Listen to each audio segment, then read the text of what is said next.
Good afternoon, everybody. Mike Hughes, Operations Manager with Ingram Barge Company.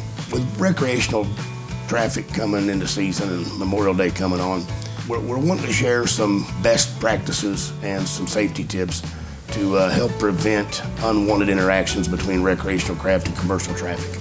One of the things we'd like to talk about today is line of sight and visibility, or blind spots as we would call them. If you look at the diagram that we're going to put up on the screen right now, when you take the height of the pilot's eye on the vessel, the length of the tow, and the height above the water that the head of that tow or barge is, you'll see the blind spot formed in front. Where this really becomes exaggerated is when you have a shorter boat with a taller tow. That blind spot can be hundreds of feet. Good rule of thumb, if you cannot clearly see the square windows of the wheelhouse, that is the top of the vessel where the pilot sits, if you cannot see the entire window from your vantage point, there's a good chance he can't see you, and that's from all sides. Next, we'd like to talk about the stopping distance of a commercial vessel. These are large vessels pushing a lot of tonnage. It takes a long time just to shift them from forward propulsion to a stern.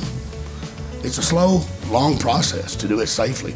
It's very dependent on conditions such as the direction of the current, the travel of the vessel, whether he's steering or going straight, or the wind. Always be mindful of that when crossing across. Best practice might be to slow down, go well around the stern and come up the other side. Avoid pulling skiers or exposing any person to where there might be an overboard situation near or in the vicinity of commercial traffic or commercial operations. And speaking of going around the stern, let's talk about the wheel wash. I know it sounds fun on jet skis to get in that white water, and boy, it's like a roller coaster, ain't it? But it's very hazardous. There's a lot of undercurrents and undertows that follow a vessel. Best practice would be to stay well away from the wheel wash of any commercial vessel. Be aware of your surroundings. Let's talk about real estate.